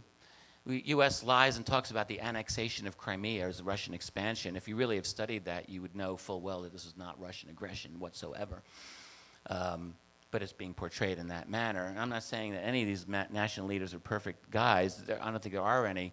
But all of them, every one of them, was acting classically in their nation's best perceived geopolitical interests, which is why they become demonized by the United States. What the U.S. is doing right now, and this is still a motivation behind false flags, what we're having right now is, this is the BRICS, this is a map of the BRICS nations. So Brazil, Russia, India, China, South Africa. This is an enormous part of the global economy. And what the United States policy is, not openly but covertly, is to destroy that alliance. This is why they are taking Brazil back down right now. They're doing the same thing in South Africa through the generation of scandals, political unrest. They can't do it like the way they did with Pinochet in 1973 in Chile, a very overt military coup where they bombed the presidential palace with Air Force jets. That was on September 11th, 1973, by the way. That was Chile's 9/11. Bad day in Chilean history. They can't do that, obviously, anymore. So everything, again, is by indirect means, by deception, which would include false flags. But anyway, this is the motivation behind the U.S.'s actions in the world today. None of this can be stated openly. These geopolitical reasons, I will suggest to you, are directly behind 9/11. Directly behind. So let me, we talk about police profiling ethnic groups for crimes, and that's not a good thing, but what we should try not to be afraid to do is profile false flags. I think that that's actually a good thing for us. And I'm going to suggest that I'm giving you a false flag profile now. First thing that we want to look at in any of these is that it is well, it's obvious, I guess, a high-profile event. Major cities help. Most of these occur in major cities. It's something obviously traumatic, whether it's a mass killing, major threat, but it's symbolic, or it's often symbolic. Think about 9/11. What was actually attacked and what was actually the damage on 9/11? So the American Financial Center, New York City, World Trade Center, was attacked, the visible symbol of American economic financial power, and the Pentagon, the symbol in America of our military prowess. They were attacked. What was the actual damage done? There were people who were killed, and that is tragic. My dad spent that whole season going to funerals. A lot of those people were friends of his. It was a horrible thing, but in terms of actual physical damage, really not anything that we couldn't overcome. Certainly not anything that would have been worth squandering, I think now, $7 trillion of military spending since 9/11 to prosecute these ruinous wars that destroy entire nations and destroy our own economy. That's not really a very effective way, it seems to me, to get revenge for something like 9/11. So you have, in other words, a symbolic attack against America in that case, and with some damage, but damage that really would not justify the result that comes after it. You get immediate media saturation. Major media channels running simultaneously on any of the mainstream. But what you find in the first couple of days sometimes, are competing narratives. This is really important. And typically, the original narratives, particularly by local news, is what you want to really look for. Because 9 times out of 10, it's the local news outlets that are not 100% on board. They don't know the narrative yet, and they may be more guilty of honest reporting than the national news media would be. So you always look for the first information coming out. It's usually going to be the most reliable. And as I say, local news affiliates. In the case of a lot of these shootings, so we'll talk about the Aurora case, San Bernardino is another one. You have initial reports from a lot of these witnesses talking about multiple gunmen. In the Aurora, Colorado case, this is absolutely so. And in San Bernardino, which was just less than a year ago, the number of eyewitnesses said, I didn't see a Muslim couple, I saw 3 big white guys with guns coming in and shooting. Now, is that what happened? I don't know. I wasn't there, but you do have these witnesses say this is what they saw. So it's very suspicious. Remember when Donald Rumsfeld made the whoopsie moment when he talked about the plane over Pennsylvania being shot down? Oop, didn't mean to talk about that. You get all of these competing narratives out there that within a day or 2 or 3 immediately are sewn up, and one single narrative then comes out after that initial confusion. This happened with the Boston Marathon bombing as well, where it happened on a Monday, and for Monday and Tuesday, there was no suspects that were identified. And then on Wednesday, I'll never forget this, InfoWars was, I think they were the first to start talking about suspicious individuals, but they weren't talking about the Tsarnaev brothers. They were talking about these security guys who had very strange-looking backpacks and strange uniforms and leaving packages in very suspicious places right where the explosions occurred. Within hours, the FBI comes on and says, oh, no, not them. It's these 2 brothers. And they went after them, and within 2 days, one of them was shot dead under very, very conflicting stories and narratives. Stories show that he was shot dead while he was naked, and after he was in police custody. And the other brother supposedly shot himself in the throat. And he's still alive, and of course he's subjected to a kangaroo court and has never seen the light of day since. And this is an important thing about this. The patsies are usually killed off very quickly in these events, so they can't really be questioned. And we're really subjected to a total blitz, as we've all seen this every single time. It's like one single narrative. Another thing I noticed with these false flags are these slogans. It's almost as if they're concocted out of a Madison Avenue ad company. You know, take your pick. These colors don't run. Boston's strong. I love Boston, but Boston wasn't strong when they allowed 19,000 militarized police to break through the homes of Boston citizens that day. Sorry. This is the seed of the American Revolution, and they just rolled over, and it breaks my heart. But the slogan was there. So at least we can feel good about our slogans, Boston Strong. Or Je suis Charlie. You know, I should have put a picture of all those Je suis Charlie signs. Who made those signs? Where did they were the exact same signs, just like within a day. This is an unbelievable thing. So just immediately. So this is a very suspicious thing. And what this does is it creates an emotional buy-in. And this gives me an opportunity to talk about why these false flags are so effective psychologically. When these horrible things happen, and we are, as Naomi Klein pointed out in the shock doctrine, we're traumatized, we're upset. We're looking for some kind of answer to what's going on. Here come the slogans. Here comes the news blitz, and it says to our intellect, those are the people who did it. So all of your trauma, all of your upset, all of your deep anguish, it's them. And so you get this tie-in between your emotions and your intellectual understanding of something. And this is why to this day people can't talk about 9/11. This is why a lot of people can't talk about religion. Same kind of thing. We get this emotional tie-in to an intellectual concept. And those people who are running these false flags and controlling the media know this very well. They know our psychology probably better than we do. And they use these types of tactics to get us to sign on. You also find a lot of sociologically convenient scapegoats. So in other words, back in the 90s, it seems that the most convenient ones were lone white gunmen who were like right-wing gun nuts, like Timothy McVeigh was supposed to be. In the 21st century, it's mostly Muslims. They're a much more convenient scapegoat now. But although a lot of the domestic shootings, they still blame them, like the LAX shooting was blamed on an anti-government conspiracy theorist.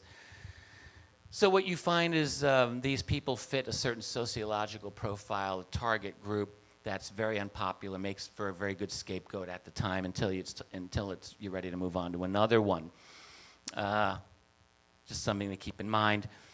Then, yes, this is very important. So and we're talking within days or maybe a week at most, you see a continual media narrative that is a series of discussions. It always ends up in eroding more of our rights. And you see these discussions like after 9/11. Well, it's a dangerous world out there, and maybe should we sacrifice some freedom for greater security? And we hear this all the time. And they pose it in the series of this debate so that they pretend that we're having a discussion when in fact the decision's already been made. But it always seems to result in passing new laws that would not otherwise be justified. I'll talk about the anthrax scare. This is one that really we often overlook. We talk about 9/11, we don't talk about anthrax. The anthrax is, I describe as the 2 and the 1-2 punch that gave us the USA Patriot Act. All right, so you think about this. If 9/11 had happened by itself, it might be possible to conceive of it as a one-off by the bad guys. But then comes anthrax. And our nation, we're like, oh my God, first 9/11, now they're coming at us with anthrax. What next? That was the mindset all through October of 2001 when those anthrax letters were coming out. And by the way, those letters were accompanied, the anthrax was accompanied by notes. One of the first note said, first 9/11, now this, death to America, death to Israel, Allah is great. That was one note, okay? So all through October of 01, if you remember, the narrative was you have George Bush, you have Condoleezza Rice, you have Donald Rumsfeld, each attributing this to either Muslim extremists, Saddam Hussein, really, or Al-Qaeda. And during the arguments over the USA Patriot Act, which was our revolution, that's our equivalent of the Enabling Act of 1933 that gave Hitler his powers. Ours is the Patriot Act. All during that debate, 9/11, not 9/11, but the anthrax scare was front row center of the news media at that time. Anthrax was. Go back and look through the news cycles. The day after the Patriot Act was passed, news reports that, oh, wow, the anthrax appears to be highly weaponized American anthrax that came out of a U.S. biological laboratory. At first they said Fort Detrick, it now appears to be Dugway. That, yeah, someone said, dough. Well, it wasn't really a dough, it was just absolutely planned that way. And I have a question, who wrote the letters? Who wrote the letters pinning this on the Muslims? You know, the FBI tried to pin it on a lone scientist who ended up being suicided or maybe committed suicide after immense FBI pressure. He was clearly not the culprit, and everyone knew this. All of his colleagues knew it, and he's been exonerated. Before they got him, they tried to go after another guy who countersued and actually won like $1 million+ lawsuit against the FBI. But this is what they do. They create this narrative to take our rights away, and then that allows the government to take action, whether it's the Patriot Act or in the case of some of the more recent events, some of the shootings, you know, clearly there's a gun agenda going on, but more than that, there's a psychological profiling agenda going on, like you see after Sandy Hook. And by the way, Sandy Hook is one that just terrifies me as a writer and an analyst, what the details of that were. There's all kinds of debates over whether it even really happened. You have to talk about crisis actors, and I will just say that I'm not done with that case.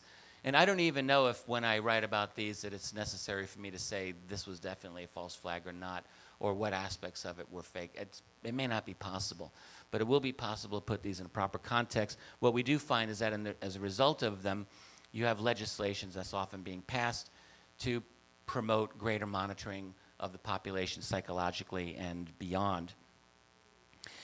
One thing that we have to look at with any of these false flags, and this is probably obvious, but let's just state it, are unanswered questions, problems in the narrative, problems in the explanation. Whether it's the number of perpetrators, the motive, technical details, which mainstream media never covers. Building 7 and 9/11 is a classic case. How did this building come down in a big pile of dust? Not even hit by any aircraft. Nothing hit it. It did have a fire. How did all that happen? How did it fall at virtual free fall speed? And where did the steel go, by the way? How did it just vaporize? These are legitimate questions. Why was the steel all shipped off to China immediately for scrap metal? No investigation done. And you could just go on and on and on with this. The plane that hits the Pentagon. Some serious questions about this. Whether it was a missile or a plane, you got serious questions about that event. The shooters at Aurora, Sandy Hook, San Bernardino, the easy getaway of the Charlie Hebdo shooters, the pristine passport that was found after the recent Paris massacres, as well as the pristine passport that was found in the aftermath of 9/11. These are legitimate questions to ask, and and they're just problems in the narrative. Some of those problems, like one of them exists, the multiple drills scenario. With a lot of these events, you have multiple drills. In other words, for 9/11 or for the London tube bombings of 7/7, 2005, or San Bernardino. I think that was a multiple drill situation as well. With a lot of these, yeah, I wrote San Bernardino there. You have drills that were taking place that day to deal with exactly that type of a situation. This happened on 9/11. There were a number, it was not even just one, there were a number of drills that were taking place by U.S. air defense, military, to protect against terrorist attacks against U.S. cities using aircraft. This was a drill that was in place on September 11, 2001, just by coincidence. In London, in July 7, 2005, they had the same kind of thing, a drill going on. So you have to ask yourself, why was this the case? Well, why would they do it as part of a false flag? And I think I have the answer to this.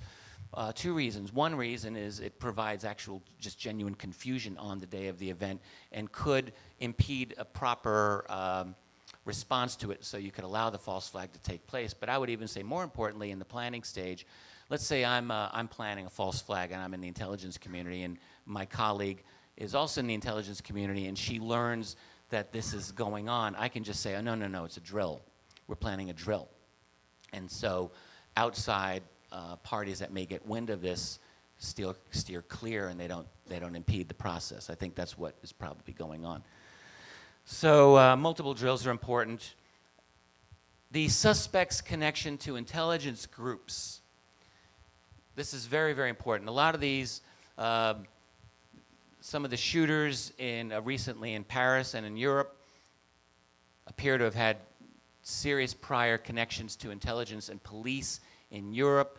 They were, in other words, very, very well known, allowed with impunity to go across borders with full knowledge of who they were, what they were.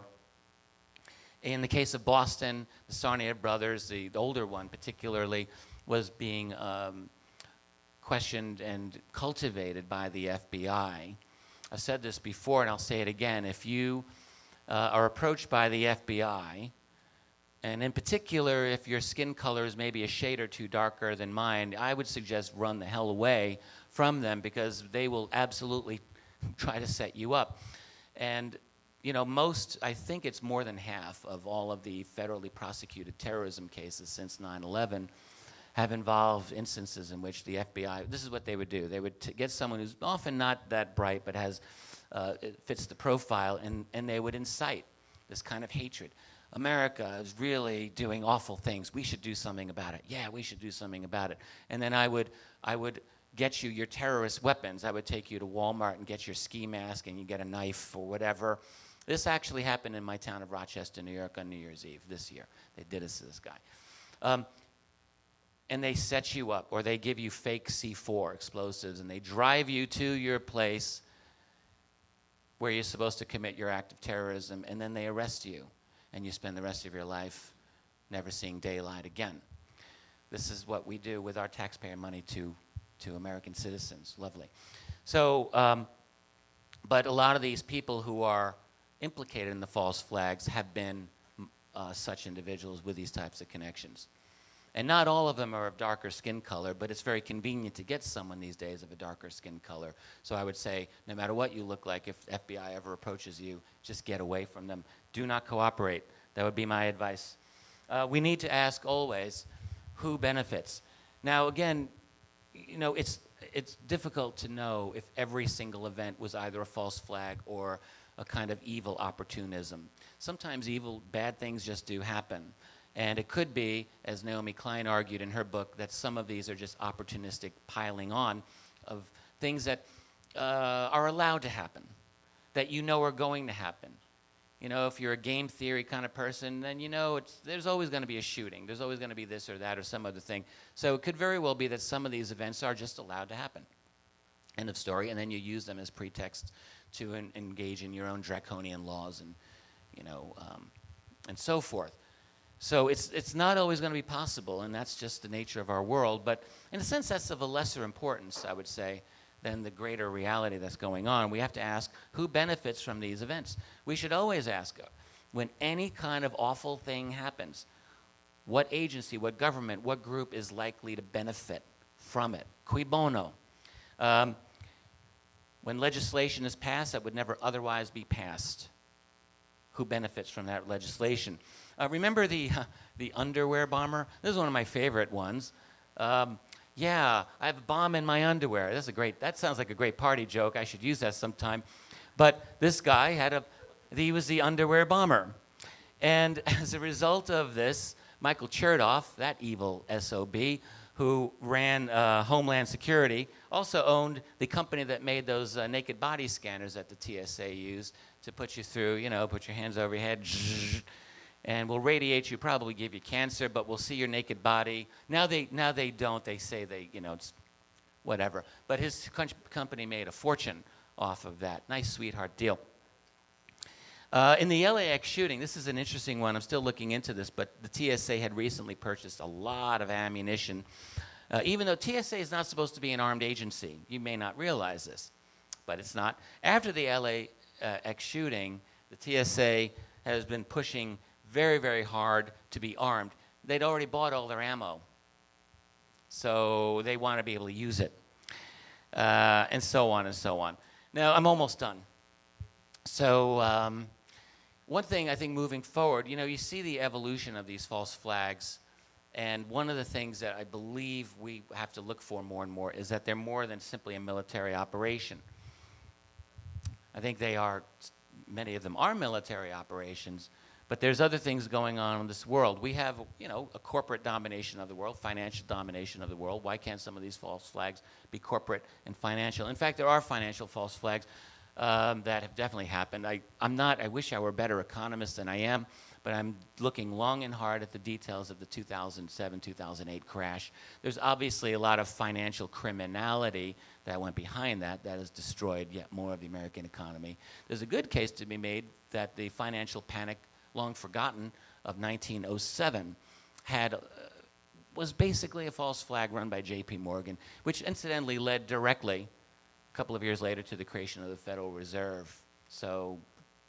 But I think, today that, you look at the Sony North Korea thing from a couple of years ago, in conjunction with CIA, without a doubt, or all of the virus scares that are constantly being thrown upon us, all out of proportion, totally out of proportion to their actual threat to us, but are being used to, more pharmaceutical shots, more rule by fear. It's all about ruling by fear.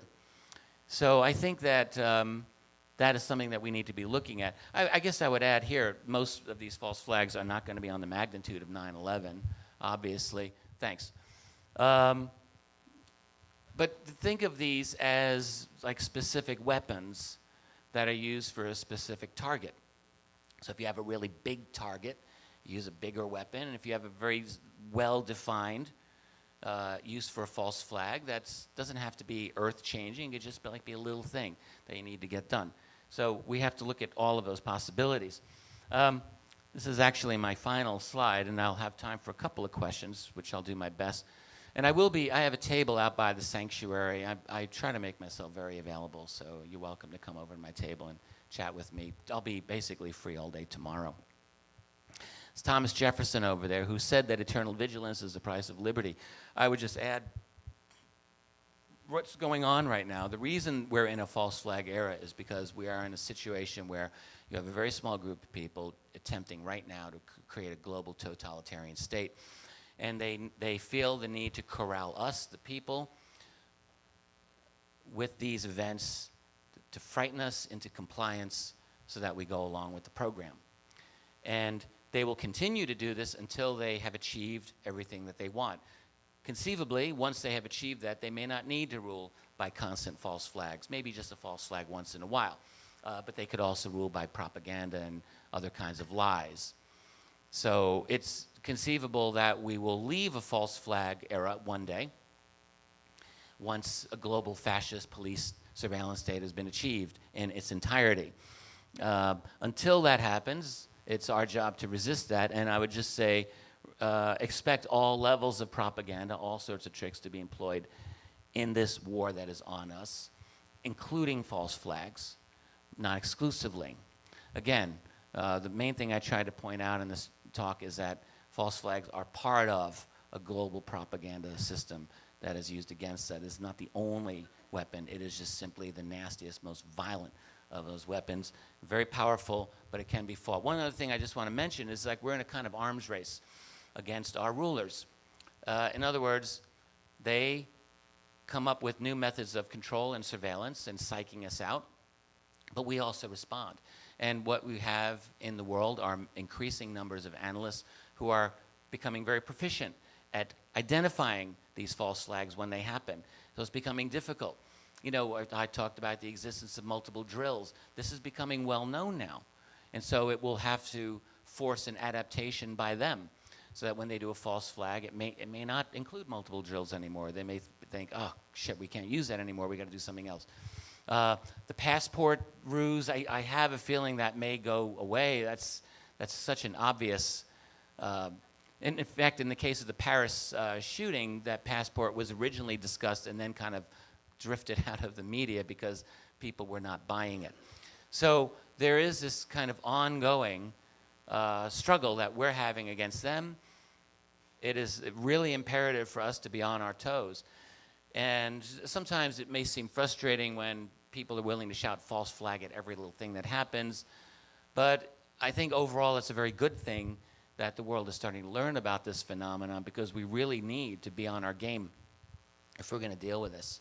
We've got to be willing to be a little bit more brave, a little bit more critical in our thinking. And I do believe that it's not a slam dunk by them. We have the ability to open up some truth on these things. And as Jefferson said, we have to be eternally vigilant. That's the price we have to pay. Otherwise, it's all over. I want to thank you for your time. This is my website. Go check it out. And you can. I have a couple questions if you've got any. I see a hand right there. If you speak up loudly, and I'll get you. If you speak loudly, I'll repeat the question if I need to. What? Oh, okay. Let's follow the rules then. So you can't go first. Sorry. Whoever. How much time do we have for this? 5 minutes. Be efficient with the question. I'll try to be efficient with the answer. Okay. I'll be quick. Well, quickly on a financial level, I have a feeling that the Panama Papers was a controlled leak, a limited hangout, what they call, covering for bigger corporate fraud. But I had a more specific. I tend to agree with you on that. By the way, yeah. Yeah, and a specific question is, false flags used by corporations, but also used on a very small level scale. Do you think, and this connects to like the larger conference, are things like paranormal reports and UFO attacks, do you think those are used strategically to accomplish kind of larger goals, like using UFOs and the idea of aliens to cover up drones, to cover up kind of government? So I'll just cut you off an answer. I actually think most of that answer is no, although the CIA has at times in the past said, all these UFO sightings that people were reporting, well, that was us flying U-2 and SR-71 and the ox cart. In other words, going the opposite way, not promoting the UFO phenomenon to hide their programs, but actually using their declassified programs to hide the UFO phenomenon. That's the way I typically see it. And I'm not a believer in the Project Bluebeam scenario, which is really the classic alleged UFO false flag. In other words, a fake alien invasion. That would be a false flag. I'm not a believer in it. I actually am more afraid of disclosure as a kind of false flag against us, not Bluebeam. I think disclosure has a real danger of being used as an excuse to lay down a real fascist state. So, next question. Can you take a moment to talk about globalism, like one world currency, one world government, your point of view? Yeah, well, I think that's exactly what those people who are really running the show want. We know this. You go through the whole history of the Bilderberg Association. They promoted the European Common Market, which became the European Union. This has been long, long in the works. We see the EU falling to pieces right before our eyes. They don't care. They want it to be there. I think eventually, yes, there will be a movement toward a totally digital currency, no paper anymore, easy to control, easy just to manage. No money that you have that they don't know about. All of that, I think, is absolutely in the works. When they'll achieve it is when the technology is ready to implement. Yeah, I'm trying to be efficient here because I ran over. Yes? Sometimes, lately, I've found myself wondering if Donald Trump is a false flag. I'll share my Trump theory. I'm glad you brought this up. So here's my... Now, 1 year, I don't know if we'll have any more time. 1 year ago, everyone knew who Donald Trump was, but there wasn't this Donald Trump thing that we now have. This is the Donald Trump thing. And the Donald Trump thing started in middle of November. And if you go through the news cycle, you'll see this happening. And it was at that point that the Washington Post, LA Times, and MSNBC, all the majors started doing multiple daily headlines about Donald Trump. It was like, what the hell just happened?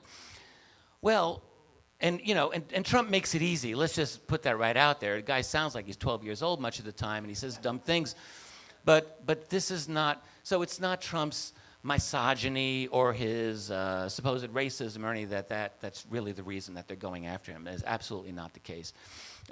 Trump, in a lot of ways, is kind of like a different version of Dilma Rousseff of Brazil. Brazilian media took Rousseff down because she supposedly was promoting corruption or being corrupt.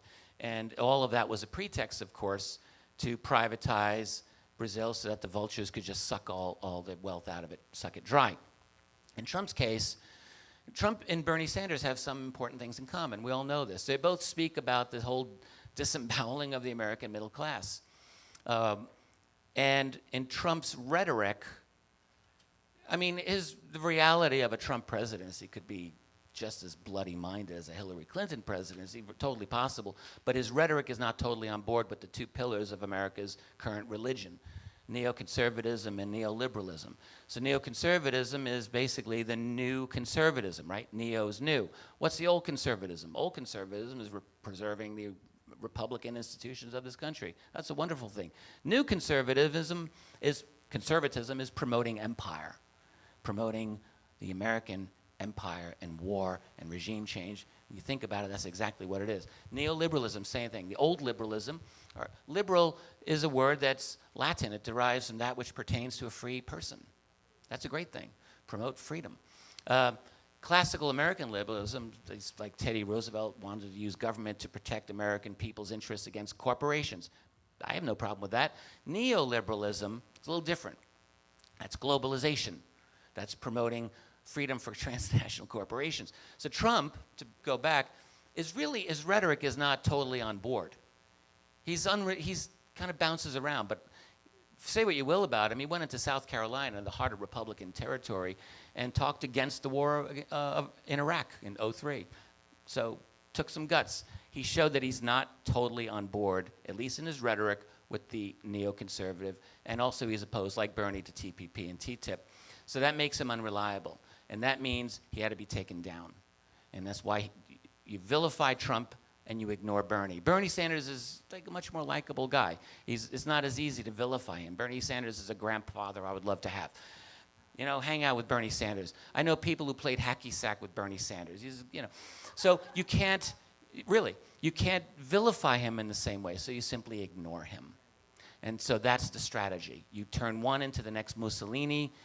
And the other thing is, people are convinced that Trump is going to bring fascism to America. If they're really worried about that, I will just suggest that the barn door opened 15 plus years ago and those horses already left the stable. Fascism doesn't look like someone pounding the fist and being a demagogue. Fascism looks like a government that can read every email you've ever written and know exactly your location at every time of the day and monitor you 24/7. That's what fascism looks like. How many more questions do we have? How much more time we have? We'll do these last two. I have a quick two-part Okay. question. Sure. First part is the public faces of the false flags. Do you think that they are nefariously a part of the false flags, or do you think that they are more tricked into their participation? Oh, okay, that's a good question. Both. Probably more the latter. I think a lot of these people are tricked into it. Okay. I think Timothy McVeigh was tricked, or was actually not even tricked. He was just a patsy. I was thinking more along the lines of the woman who went in front of Congress and told a lying story. Yeah, she was just out and out lying. So I think it's probably both. I haven't really tried to break that one down. That's a good question. Then the other question I have is, you talked a lot about false flags that led us to be incited against others. What about the false flags that were led to blind us against other things that were also in the public eye? I'm not sure what you're referring to in this case. Like a false flag that became a bigger press story than something else. So that's a great point. So when the news cycle creates like a cultural scandal or something like that as a distraction from other important things. So really, let's look at the destruction of what was once classical American liberalism and progressivism, which has devolved into basically culture police, language police. You're allowed to say this, you can use this language, you can't say this. This is what we've come down to. This is not quite answering your question, but it gives me a chance to just rant a little bit. You know, when progressivism once meant actually people working together to better themselves against the system that is oppressing us, now really what is the American left likes to think all that it can do is tell you what words you're allowed to use and what's racist and what's not racist and what's offensive and what's not offensive. And really what, you know, if you're a liberal, that means you support transgender rights. If you're conservative, you don't support transgender rights. I do support all of these cultural behavioral issues, which really have very little to do with true power, is really where our discussion has gone to. That, I believe, I don't know if to call that a false flag, but it's a hell of a diversion and a way to derail responsible public discussion.